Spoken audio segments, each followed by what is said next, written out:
Speeding. Speeding. Speeding. 5, 4, 3, 2, 1. The world is changing faster than ever. What used to take decades is now taking years or even months. What you see right now is the illusion that people have had for many decades about the workplace being this secure place to work the rest of your life. For the first time in the history of our nation, our children will not do as well as us. We've seen our friends get laid off. We've been laid off. We've had our pay cut. People are overworked and underpaid. They seem to have less time and less freedom. They live under constant pressure. This is going to be forced. And so even if your employer loves you, they may have to cut you. There's something wrong that on Monday morning, the heart attack rate increases by 35%. Technology is accelerating, job security is declining. It just doesn't seem like the old models of making a living are as reliable as they used to be. Every aspect of our lives, there's a better way out there, but we're still doing it the old way. We live in the greatest country on the planet, and there are a lot of people sitting around complaining and being cynical. Like everyone's whining about this old model, and I'm like, why don't you leave it? Look at all this over here. Look at all this opportunity. Since so much of our lives revolve around our work and the way we make our living, many people are thinking there just has to be a better way. The biggest challenge facing our world today is not making money, is what are we going to do with all the displaced, unemployed people? People are afraid that they're going to make the wrong decision. People are afraid of the unknown. People are afraid that maybe I don't have the skills. Hey, sports fans, industrial age is over. It's dead. It's dying. That's why going to school to get a job is an obsolete idea. A steady paycheck is an industrial age idea.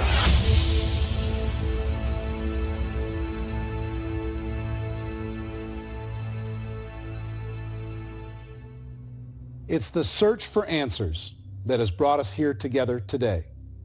My name is Eric Worre, and for almost 30 years I've been an entrepreneur, struggling at times, but ultimately succeeding. As a best-selling author, speaker, and business owner, I've spent my entire career helping millions of people around the world to become entrepreneurs. And I believe strongly that there is, in fact, a better way when it comes to how we make a living. The career landscape has changed dramatically, and many are still working in a model that is completely out of date. What worked for previous generations isn't working as well for people today. In this film, we're going to explore 3 important questions. First, what's really going on in our working world today? Second, in this new economy, is it better to become an entrepreneur, or is it safer to work for someone else? And third, if a person decides to become an entrepreneur and start their own business, how can they do it without taking on massive risk? To help in this journey, I've brought together some of the greatest experts and thought leaders in the field of entrepreneurship to share the real facts with you. My intention is to give you new information that will allow you to make choices that are not limited by an old, outdated model. Let's start by understanding what's going on in our working world today.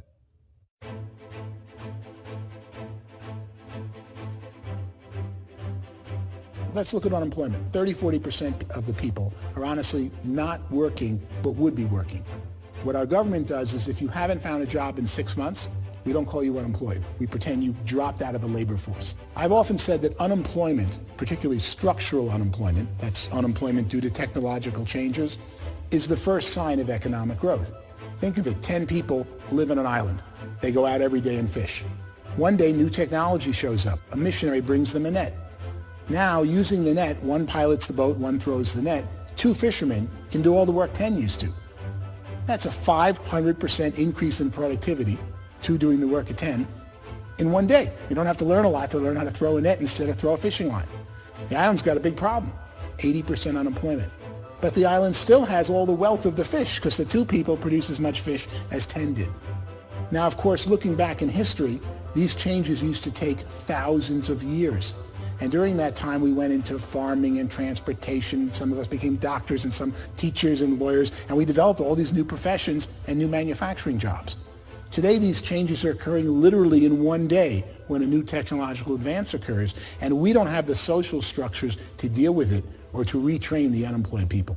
So one of the things that I think is interesting as I travel across the country and really travel around the world is the way that we work and the way we get paid for work is changing pretty dramatically. On a global basis, everything is being turned upside down because of the rapidly advancing technologies.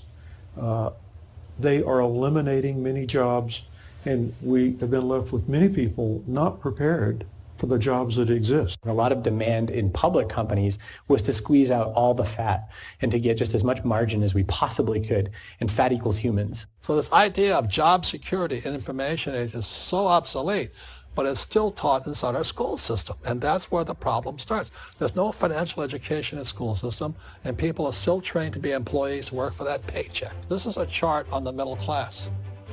What's happening in the middle class, those that went to school, their incomes have been coming down for years. And parents still say to the kids, go to school, get a job. Now what happens to all those middle class people who are dropping off the ends of the chart? Well, they become what's called working poor. And this is what happens to working poor. But they say poverty is ending. Well, poverty may be ending, but working poverty is going up. And this is food stamp usage.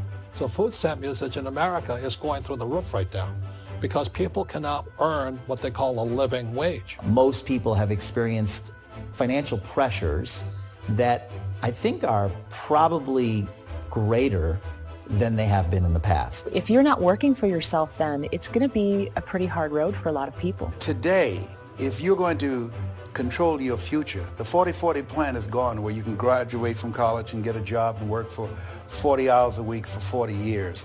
That day is gone. So some of these charts actually tell you what's going on. And this is a really interesting one, you know. People are going back to school because if I go back to school, I'll get a nice job. But this is what's happening to, it's called Sallie Mae, which is the student loan guys. Student loan is going through the roof. It's now over $1 trillion, and student loan debt is worse than credit card debt. So when people stopped using credit card, the government got people into student loan debt. And the problem with student loan debt is you can never be forgiven. See, with credit card debt, you can declare bankruptcy and then all's forgiven. But student loan debt, you can declare bankruptcy, you still owe it. It's the worst of all debt. But this is the next picture. Look at this chart here. This is what's happening to wages of college graduates. It's going down. So you go to college, you rack up all this debt, but you earn less money. Now, that's not that intelligent. Average person who's been working a lifetime in America today is ending their lifetime at 65 with about $41,000 in assets. They earned just enough to survive. I think in the United States we have something like 17 trillion in debt. That's just the federal government debt. We got another 2 in municipal and in other, let's call it almost 20 trillion government. We've got 40 trillion in private debt. That comes up to close to 60 trillion. When you then add something we never had before, what you were talking about, when we look at the unfunded portion of Social Security and primarily Medicare, Medicaid, that at the most conservative estimates from outside firms, Kleiner Perkins, 67 trillion and growing. That's more than all our other debt. There's less conservative estimates that say it's 84 trillion or higher. I added up conservatively $127 trillion in total debt. Debt is a financial drug. When you take it to excess, it's like taking a drug. Yeah, it makes you feel better, it enhances your performance, but at a huge cost, eventually it kills you. And so that's what happens. We keep doing more and more debt, and you get less and less results, just like a drug, until the debt gets so high that it crushes the whole system. That's where we're at, 8.2 times GDP. You know who I feel sorry for? I feel sorry for the person who dreads going to work, who is sick to their stomach on Monday morning, who hates their alarm clock, who gets a little glimmer of hope on a Wednesday because it's hump day and says, thank God it's Friday.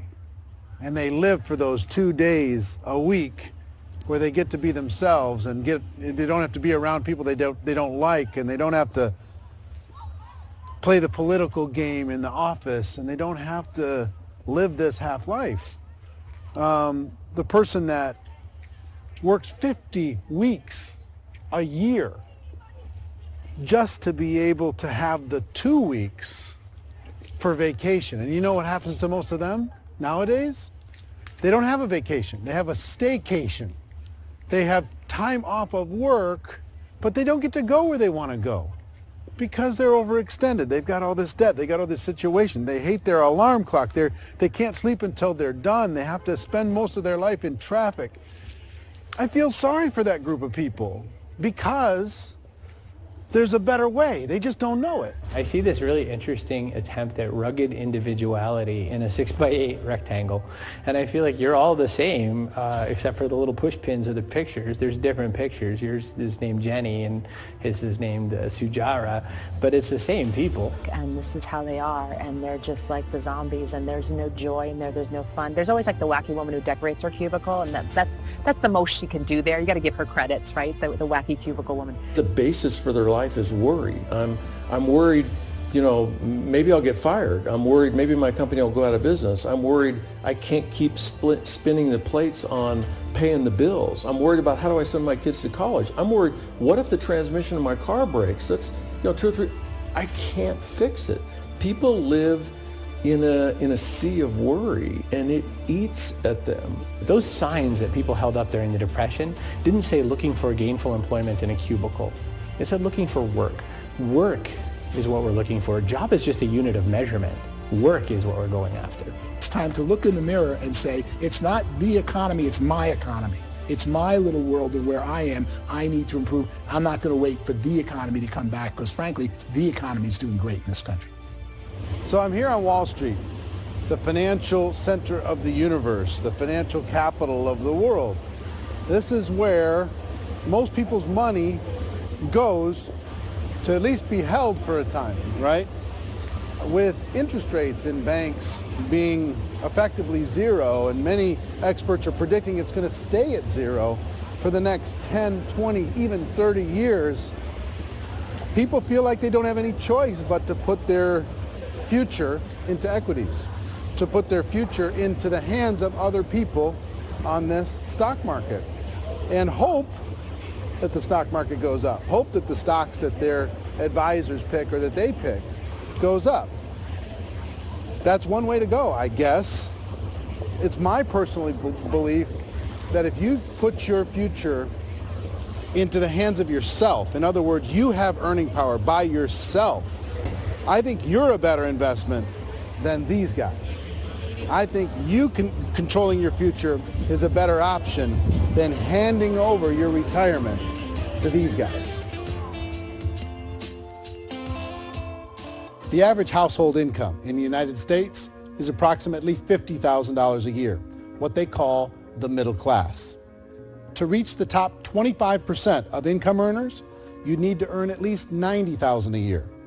To reach the top 10% would be a household income of $140,000, the top 5%, $190,000, and to be in the top 1%, you'd need a combined household income of at least $380,000 a year.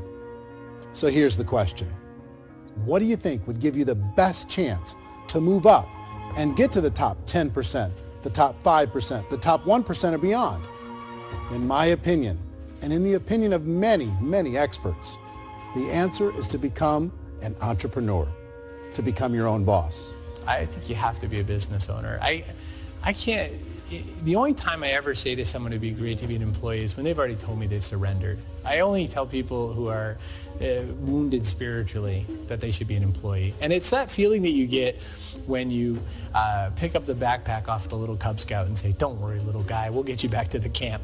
You know, it is in no way a kindness when I tell someone they'd be a great employee. The other status symbol really increasingly is lifestyle. I mean, people can own their own business, maybe even work out of their house. That, I tell you, people admire that. Like, gosh, I wish I could do that. The spirit of the entrepreneur is to be a risk taker and to be resourceful and unstoppable and to have a vision of yourself beyond where you are and not willing to settle for life as it is. Think about the great entrepreneurs. They're visionary. They have heart. They're willing to do today what others won't so they can do tomorrow what others can't. Personally, I don't think of the new economy, the old economy. I create my own economy. The entrepreneur's in control. I decide what the economy is going to be like. In the world of entrepreneurship, there are no limits. You can make as much as you want, depending on how much you want to work and how smart you are and how great a team you put together. There's no more lifetime rewarding business than being an entrepreneur. Why in America, where anyone could be anything, would people want to give up their freedom and become effectively a modern-day slave, told shut up and be here every morning at 7:30, leave at 5:30, and do what I tell you? If people decide to become an entrepreneur and work for themselves, they have some traditional options, but they're riskier than you might think. Any kind of a retail business, retail build-outs, is extremely expensive. Even just these small little yogurt stores where they're putting little yogurt machines and you get all the different flavors, you're spending $200,000, $300,000, $400,000 to open a yogurt shop. I would love to buy a Dunkin' Donuts, but it's $500,000 or so to start. I don't quite have that just-in-case money. Risk you can lose it all, and most guys do 2 or 3 times, and even big guys like Branson, because I'm such a fan of his, half his companies don't work. If you make $1 million, your problems are going to go. If you make $1 billion, your problems are really going to go. Just the opposite. You and I know when you're making $1 million, you get $1 million responsibilities. You make $1 billion, you got 1,000 times $1 million responsibilities. And most people say, I'd love to be my own boss. 70% of Americans would love to be their own boss, according to recent polls. But they don't know how to get there. Because what are you going to do? One, you could buy an existing business. If somebody's selling an existing business, you have to ask why. Usually because it's probably hard. It's probably not making as much money as they hope. 2, they could buy a franchise. A little less risk, proven system, but it's expensive to be able to do that. 3, they could start something from scratch. And that's where a lot of people feel like, I don't have the chops to do it. I don't have the money. I don't have the product idea. I don't have the expertise. I don't have whatever it's going to take to be able to get there, and I can't risk my family to do it. So 4th, they could become an investor.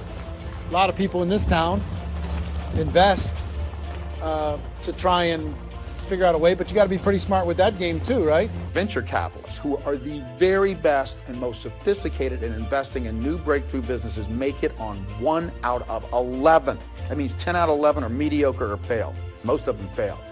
That's the risk there. An angel investor is lucky to get 1 out of 15 or 20. A business is a team sport.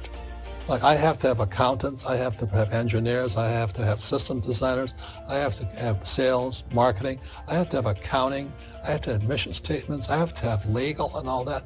The average Joe Schmo, even me, I go out there, I don't have the skills to put a business together. I think the bottom line for the 4 traditional options is they take money, sometimes a lot of it. They take expertise, and they take time. All of that adds up to just too much risk for most people. I bought a business from somebody else, and it was a lot of work. And you start wondering, what did I just buy? Because I guess ultimately I own your email list, and I just overpaid for it. People that start their own business, they spend a lot of money, they spend a lot of time, a lot of effort to get things started. And the more you invest on the upfront, the harder you typically work at it. I can tell you what the success rate is of a restaurant. What is it? They're crazy enough. About 90% of them fail. About 90%, in how quickly? Year less. Wow. And if we're talking non-franchise, we're talking franchise, Sure. That's totally different. Yeah. But our students aren't getting franchise restaurants. You got to invest the big money. Exactly. And with someone like McDonald's, you've had to work with the company for a long period of time, really know the To even have a chance at investing $1 million. have a chance, and it's a slim chance. What if there was a way that you had all the proven aspects, the comfort aspects, and you could still control your own life? What if there was both? In other words, you didn't have to create everything from scratch. You didn't have to be a super leader. All you had to do, what if there was a proven product already? You didn't have to create the product. And there's a proven system already, proven training already. Everything except an employer. That was the only thing that you didn't have. Do you think more people would be open to working for themselves in that environment?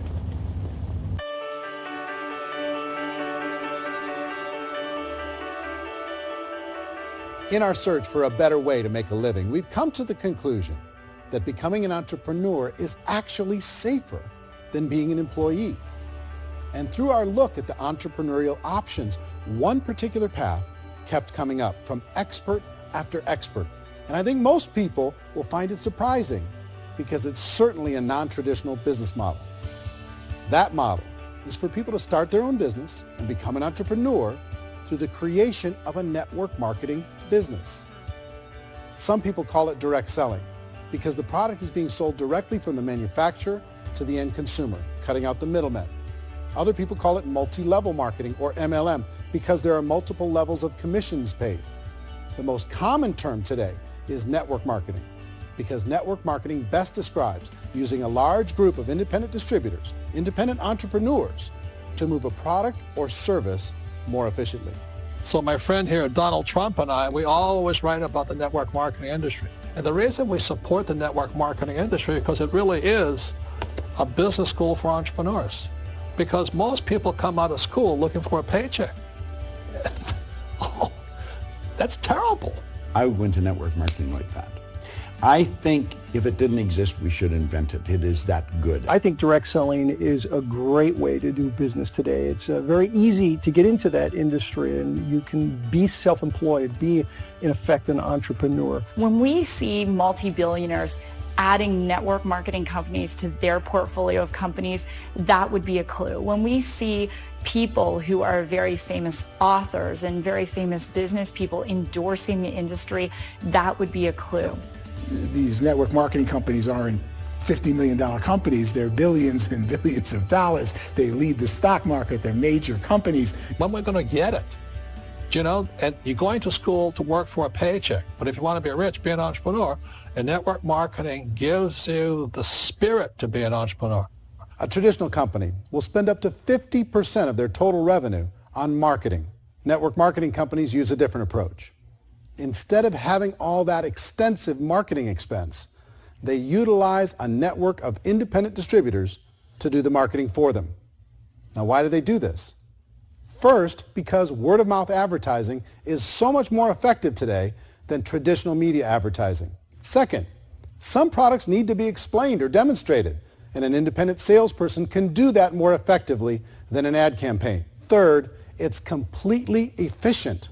The company only pays for the marketing of their product if a sale happens and not before. Imagine if Amazon allowed you to become an independent distributor and paid out 40% of its revenue to that distributor group. All you had to do as a distributor was recommend a product, and if a person bought it on Amazon, Amazon would take care of all the logistics, and you'd get paid for bringing the customer. Now imagine you got paid for every purchase that customer made for the rest of their lives. Well, Amazon doesn't offer this option, but network marketing companies do. 85% of all buying decisions in our society are made as a result of word of mouth or reputation. We're recommending things to each other all the time.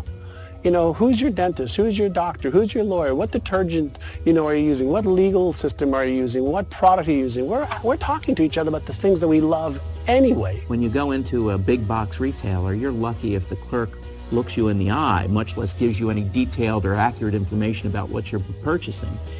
So of course, this personal information, this education coming from a friend, a neighbor, a relative, or even a stranger, but one who has experience with the product is extraordinarily valuable. As a matter of fact, network marketing can educate consumers probably better than any other form of marketing. It certainly can do better than advertising, because advertising usually has a certain hype to it, and you can only get limited information. So, network marketing trumps advertising. If you were a typical sales company and you wanted to sell $1 million a month worth of product, you might go find 100 superstar salespeople. The quota would be $10,000 a month. So network marketing as a distribution system just flips the numbers.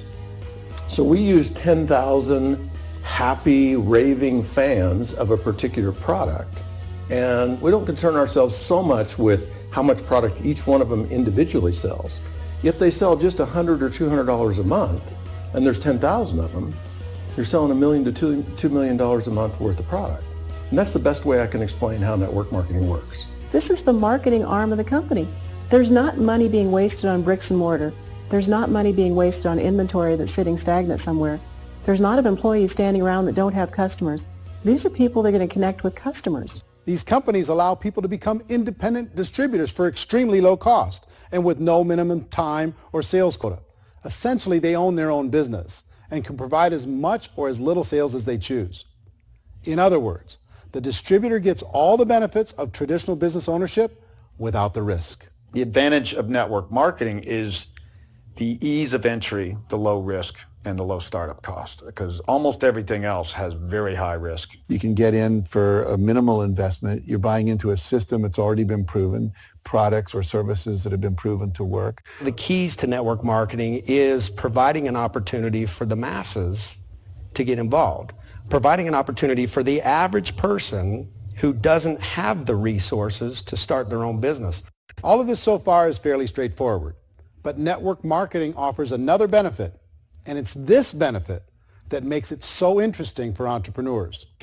Network marketing allows a distributor to build their own network of other distributors and then compensates them on the sales created by that entire group. Direct selling is, at its base, very simple.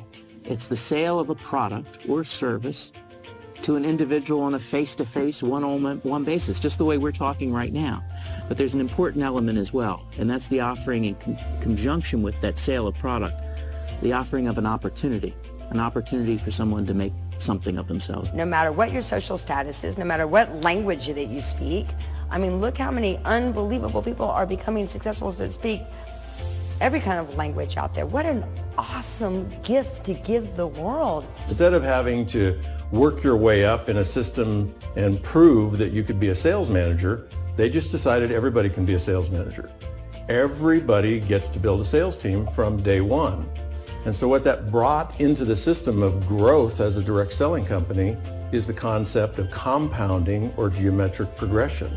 Because now you can actually grow a sales force very quickly because everybody is enrolling people in their own sales force. People who are like, oh, this is weird, I'm building a sales team, or what do you think you do at a regular company? How do you think a regular company works? Network marketing is the only industry that doesn't say your past determines your future.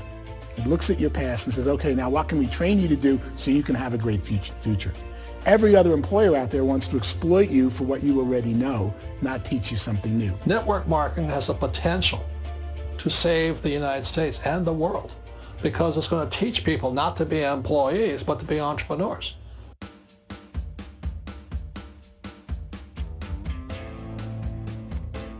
According to the Direct Selling Association, if you add up all the network marketing companies around the world, they combine to do over $178 billion a year in retail sales. To give you an idea of how big that really is, the NFL, the National Football League, does approximately $9 billion a year. The music industry does a little more than $16 billion a year, and the movie industry does about $80 billion a year. Using a conservative average, network marketing companies pay their distributors about 40% of that $178 billion in the form of commissions, which adds up to more than $71 billion a year. That's almost $6 billion a month. It's almost $200 million in commissions every single day. So it's certainly working, and people are making serious money in network marketing. With the growth of the direct selling industry over the last 10, 15, 20 years, we've seen a broader understanding of the channel. We have seen more and more people getting involved in the business, so our penetration in the marketplace has increased, and thus the understanding in the marketplace of who we are has increased. And we've seen non-direct selling companies look at the direct selling model and say, something's going on there. People are making money. Companies are being profitable, individuals are being motivated, product is being delivered to market. Maybe we should explore this. Some people think only the people at the top make money. Well, let's take a look at that as well. In the network marketing profession, there are roughly 500 people in the world who earn over $1 million a year. If you round that number up to $2 million a year, that adds up to about $1 billion a year. That takes the $71 billion paid out each year down to $70 billion.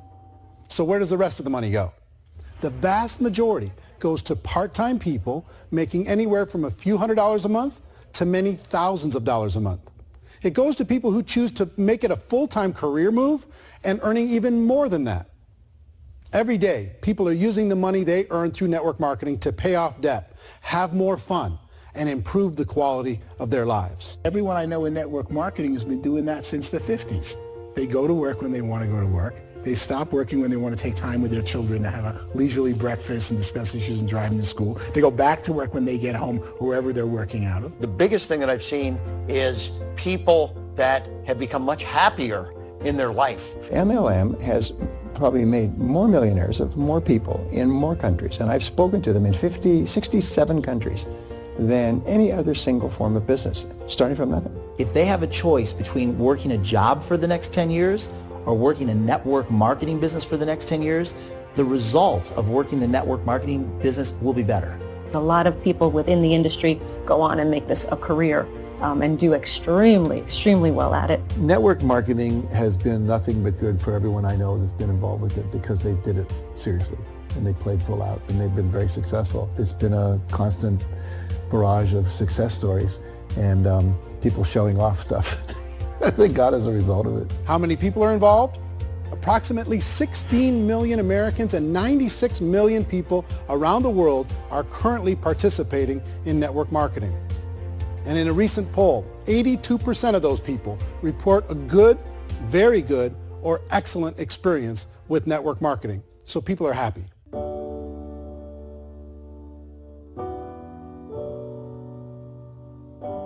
So I've taken a look at the network marketing profession and really tried to understand why so many people are confused as to the validity of this as a business.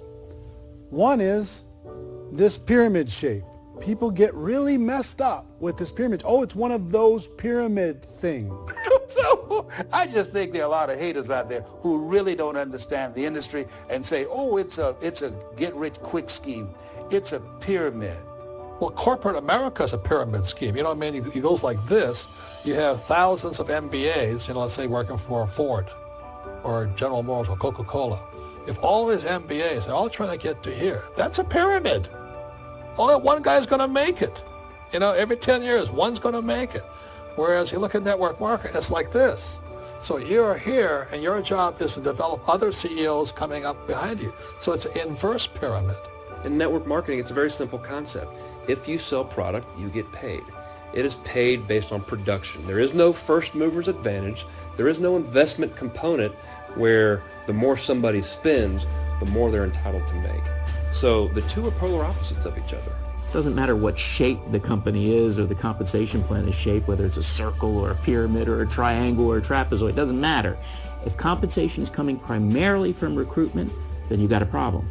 On the other hand, if an operation is basing their compensation to participants on the basis of sales, even when those sales are generated by people you've recruited, well, then you're a perfectly legitimate enterprise. That's the legal test. It's the practical test. Another issue that's been true in the past that is no longer true now is people used to be in network marketing loaded up with products that they couldn't sell, and they ended up a loser. They ended up with a bunch of product in their garage. They ended up with a bunch of products sitting in their kitchen shelves or whatever, and they thought they could sell it, and then they weren't willing to or able to sell it, and they ended up with a bunch of stuff, and they were bitter about it. There was this thing called front loading where you had to buy, if you bought $25,000 worth of product, you got better commissions and all this. Today, it's almost all done by computer. It's direct mail, comes from a warehouse somewhere else. You don't have to have all this inventory. You don't have to stock up. It's a paperless world now. Most of it's done online. You have a back office.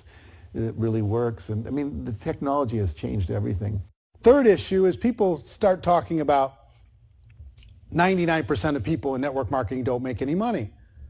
Well, we've talked about that over the course of this journey together.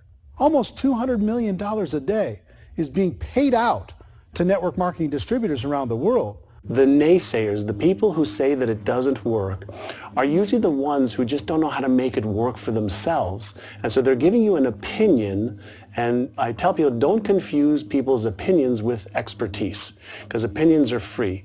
And don't confuse sincerity with the truth, because people can be sincerely wrong. But here's the reality inside of network marketing. The vast majority of people that get involved in network marketing just become customers, and they get involved to be able to purchase product at a lower price. If you take Costco as an example, if a person goes into Costco and gets a membership to Costco so they can get a lower price on the product, we don't call that person a loser because they have a bunch of product that they walked out with a smile on their face. Yet when some people want to take a look at network marketing, they say, well, those people, they're just using the product and they aren't earning an income, so they must be a loser. They're not a loser. They're a happy customer. That's the vast majority of people that are involved in network marketing. Now, a smaller percentage of those people decide to go build a business. They earn $300 a month, $500 a month, $1,000, $2,000. That's the bulk of earnings in network marketing. And then there's the few that really decide to take it serious, really decide to build a large network, really work to make that network very, very productive. And those people make huge amounts of money and there's no cap. What I do as an outside economist, just somebody looking at this industry like any other industry I speak and say, look, what's the realities of this? 1% do incredibly well. 10% generate some additional income at pretty low risk and effort. That's not, and 90% of people roughly end up customers. One thing that I think is real when it comes to people's perceptions about network marketing is people put this, and distributors, I think, involved in network marketing have some responsibility for this. They have sometimes unrealistic claims about the product or about the income. Most people who become distributors, they want the money, they want to be successful, but they don't have the skills. They don't know what to do. And when people don't know what to do and they're in a new business, they're scared. And when they're scared, they panic and desperation kind of sets in. So they think everyone they talk to has to get in. So if I talk to you and you say, well, no, I don't have time to do that, they're like, no, I need you. You have to do this or I won't be successful. So I start clawing on you. I start that desperation. So then I start making claims about the product, which are not appropriate, probably not even true. Or I start saying, oh, let me show you how you can make all this money and you don't have to do anything, Eric. And so you just totally misrepresent the opportunity, and you're clingy with people because you think you need everybody to be successful, and you don't. You know, one of the messages that I try to deliver most forcefully to companies as well as salespeople in direct selling is that you don't have to overpromise. The reality is in network marketing, there's a lot of hard work involved. There's a lot of effort. You're going to have to develop yourself. It's a business like anything else. It's going to take some time, but in my opinion, it's better.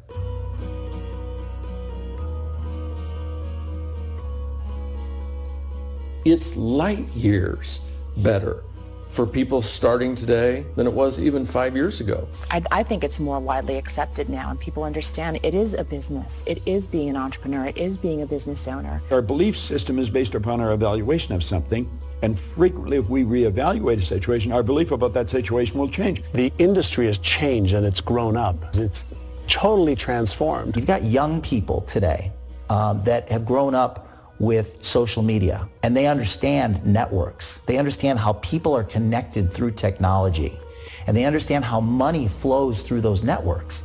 So when they see network marketing, they don't see it the way their parents saw it. And we've all learned, the larger industry that you represent, has all learned from those mistakes and flaws and errors that have happened early on. Early algorithms didn't work the right way. That's all fixed. It's like when they design a computer program, they design the program, then they run it, and then they go back through and they debug it. The MLM industry has been debugged. This is the day of being virtual, being able to run a business from your mobile phone. I mean, it's incredible. Companies are getting smarter. They're implementing more consumer protections. They're implementing more compliance training. They're doing more with respect to product research. If you do get involved and you make purchases of inventory, even on a voluntary basis, if you decide that this business is not for you, you can leave and have that inventory repurchased by the company. There's no other business that offers that kind of protection on a voluntary, self-regulatory basis.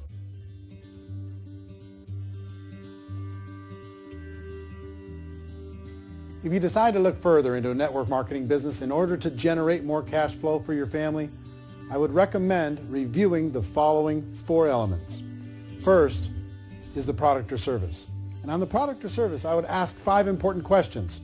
1, do you like it? Is this something you would feel comfortable sharing with others? 2, is there a recognized need in the marketplace? It's hard to create a need if one isn't naturally there.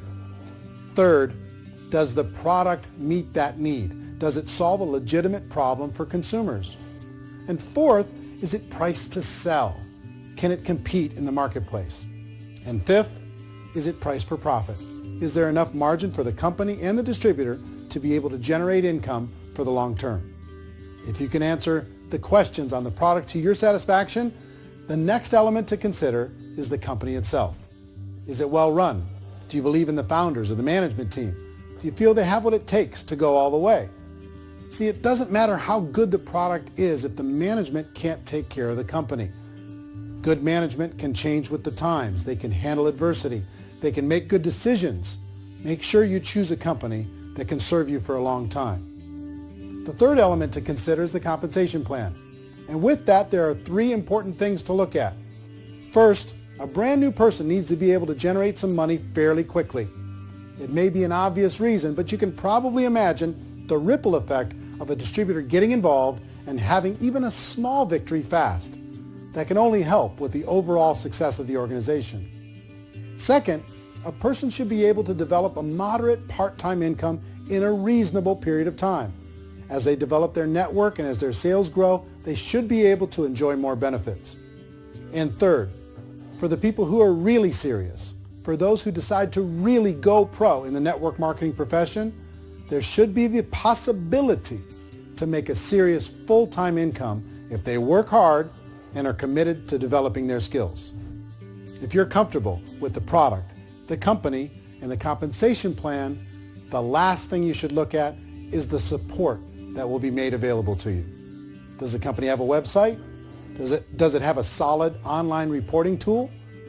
Do they have comprehensive training available? Do they host events to help you build your business? If you decide to do this, what kind of a support system can you plug into?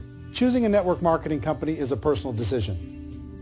But evaluating the 4 elements of product, company, compensation plan, and support is a great place to start. Is the company promising that you're going to get rich quick or that you can make a lot of money without a lot of effort?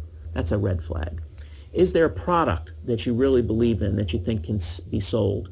Or are you being told by salespeople or the person who's trying to recruit you or by the company itself that don't worry about the product, all you have to do is recruit other people into the business? Red flag, warning sign. If you're hearing that, take a second or even a third look. Get to know the customers, the products, the business, have some success, and see where the opportunities might take you to move up in the organization. You want to find out how concerned are they about my education, my training, and my development? Is there a space for me to grow? Most important question. Learn everything that you can about the product. Make sure it's something that you believe in, and learn everything you can about the industry and work that system. You have to be very passionate about whatever that company is doing. I would get involved. You can always test drive anything, you know, the product, the service, the community, and then lean into it a bit. If it feels good, then lean into it a lot. Behind me is the Lincoln Memorial. And this is a place where Martin Luther King Jr. had his famous "I Have a Dream" speech. And at that speech, he talked about his dream for equality for everyone around the world, and that's a noble dream. But I think more people need to remember what it was like when they were kids and the dream was still alive in them. Before it got beaten out of them by reality, by this paycheck, by these responsibilities, and by having to live for this job to pay the bills. I think people need to remember that, go back to that. Once they know that there's a better way, I think their future is going to be much brighter. They can live a better life.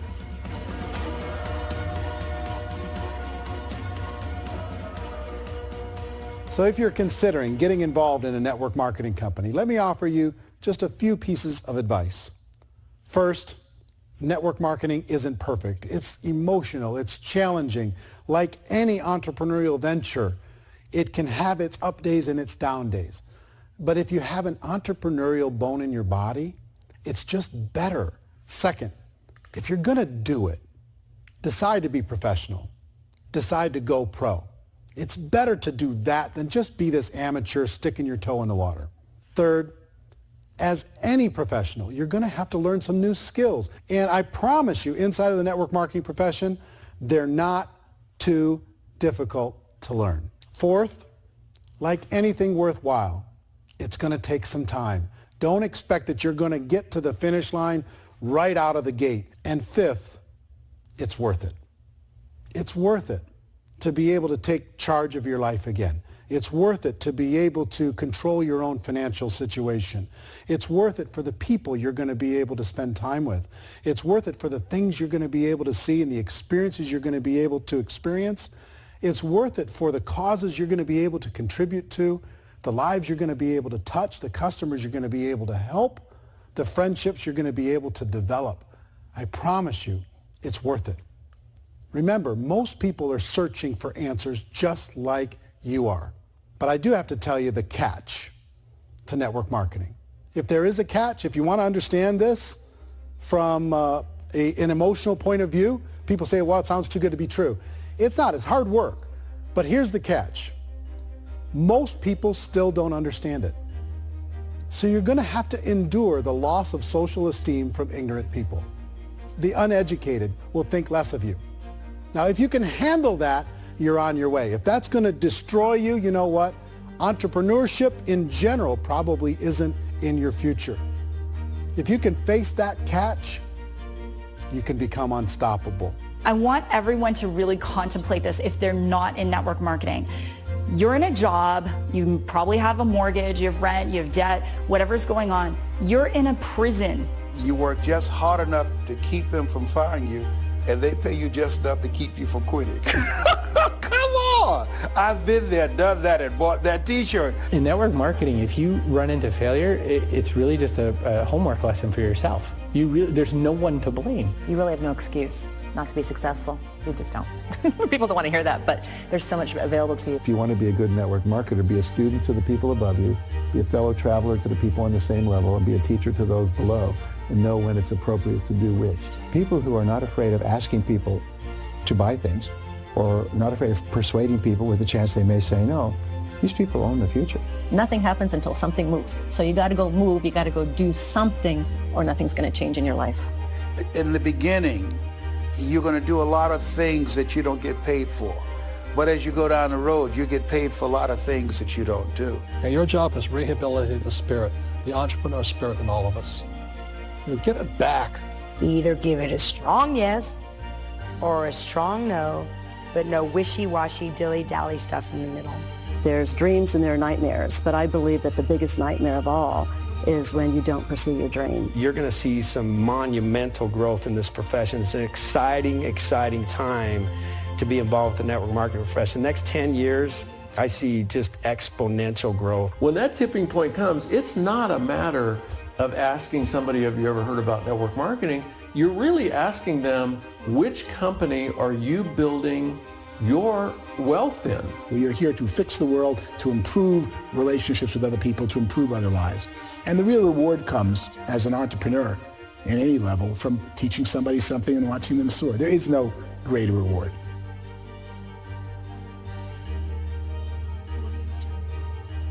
Life's too short to spend it living someone else's dream instead of your own. It's too short to spend it living at a fraction of your potential. Can being an entrepreneur be a challenge at times? Sure. But here's what you get in exchange. It can be yours. Something that you built, something that you created, something that you made happen. This balloon represents your dream. It represents entrepreneurship. My wish for all of you is that you would reach out and grab it. The choice is up to you.